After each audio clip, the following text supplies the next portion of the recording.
तत्पश्चात छोटे लड़के शिवा को बड़ी रानी सुजाता के पास पहुंचाकर राजगुरु मंदिर पर सूचना दी जाती है। राजगुरु राजगुरु, दोनों रानियों के लड़के हुए हैं। हाँ, पर ध्यान दीजिए, छोटी रानी का लड़का पहले पैदा हुआ है, इसलिए वही बड़ा राजकुमार है। क्या? छोटी रानी का बेटा? लेकिन बड़ी रानी तो नहीं। नियम स्पष्ट है, जो पहले जन्मा वही उत्तराधिकारी। इधर छोटे बच्चे शिवा को दासी जल्दी जल्दी रानी सुजाता के पास लेकर पहुंची, लेकिन रानी तो अचेत अवस्था में थी। अब दासी क्या करती, वह घबरा गई, फिर बच्चे को लेकर वहां से चल दी। बेचारी रानियों को होश ही कहाँ था। उन्हें तो ये भी नहीं मालूम कि उनके बच्चों के साथ क्या हुआ। जब प्रसन्ना, दूसरे बचने चे शिवा को बड़ी रानी सुजाता के पास से लेकर मंदिर की ओर चलती है, तभी तभी रास्ते में अचानक वजीर की दासी यानी कि नर्स सामने आ जाती है। वो प्रसन्ना को रोकती है और कहती है, तुम अपनी रानियों की देखभाल करो, मैं इस बच्चे को मंदिर पहुंचा दूंगी। प्रसन्ना थोड़ी चौंकती है, पर राजमहल की मर्यादा समझते हुए सिर झुकाकर बच्चे को नर्स के हवाले कर देती है।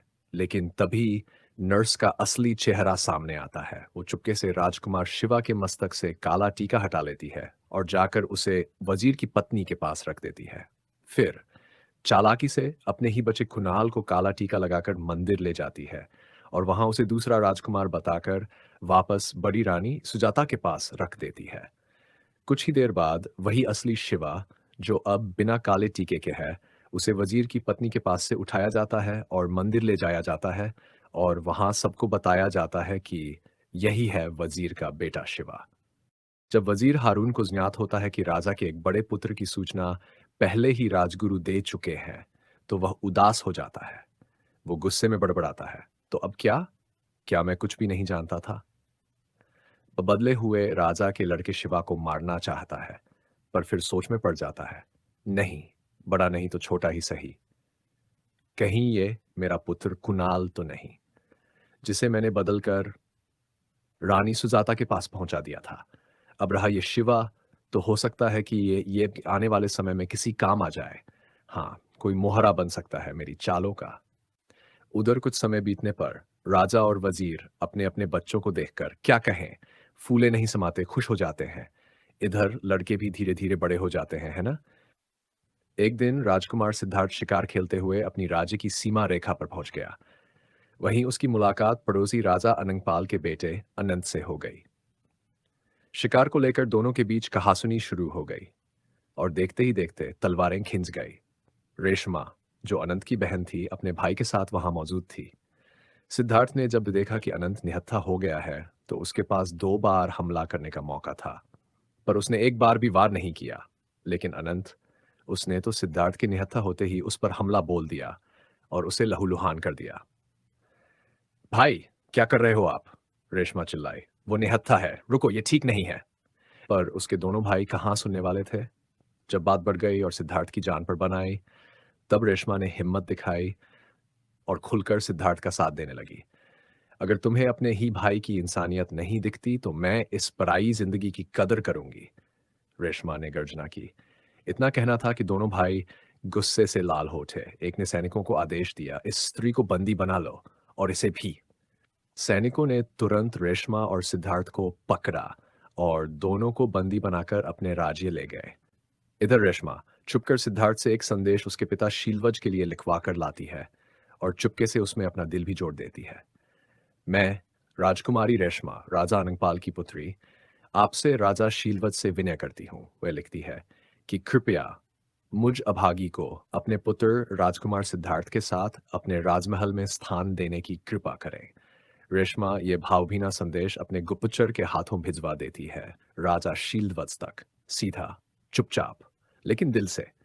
उधर संदेश मिलते ही राजा शीलत्वज ने क्रोधित होकर आक्रमण कर दिया। उन्होंने राजा अनंगपाल को उनके दोनों पुत्रों सहित बंदी बना लिया। उसी दौरान आश्चर्यजनक रूप से रेशमा आगे बढ़ी और करुणा भरे स्वर में बोली, महाराज कृपा कीजिए, मुझे बंदी बनाकर अपने साथ ले चलिए, पर इन्हें, इन तीनों को मुक्त कर दीजिए। राजा शीलवत्स कुछ पल चुप रहे, फिर मुस्कुराते हुए बोले, जैसी तुम्हारी इच्छा रेशमा। और उन्होंने अनंगपाल उनके दोनों पुत्रों को मुक्त कर दिया। फिर सिद्धार्थ और रेशमा को अपने साथ राजमहल ले आए।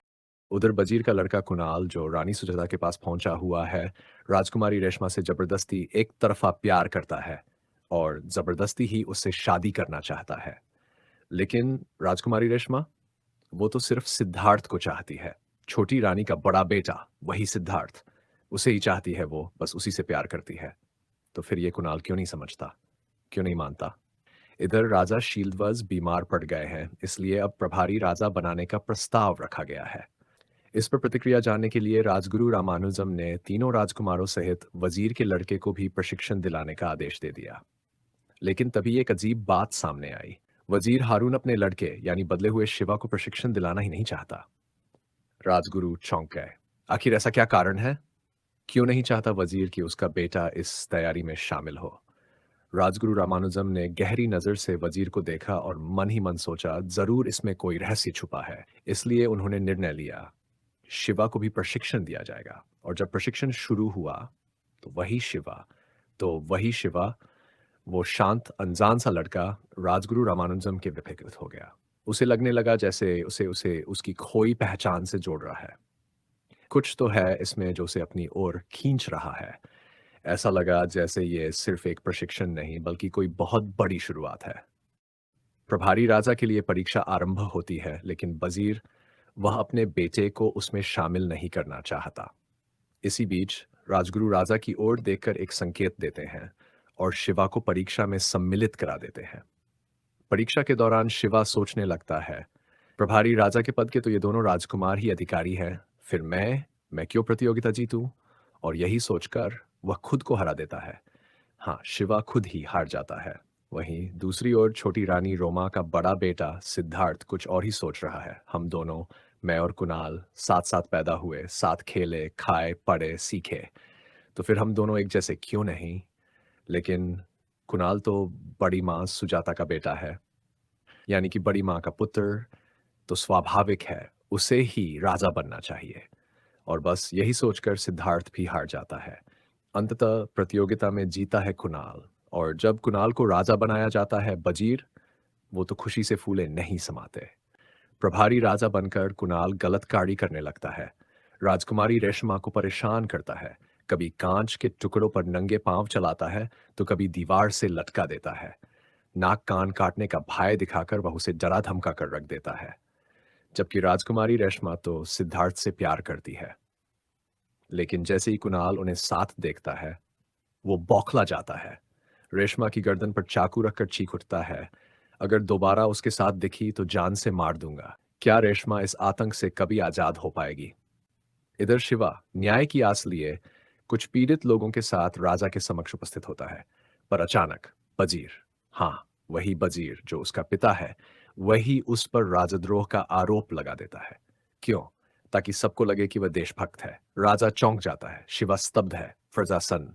और वजीर, वह उस क्षण को याद कर रहा है जब शिवा एक रूप बदले हुए योद्धा के रूप में उसके सामने आया था। और तभी से वजीर के मन में प्रतिशोध की आग जल रही है।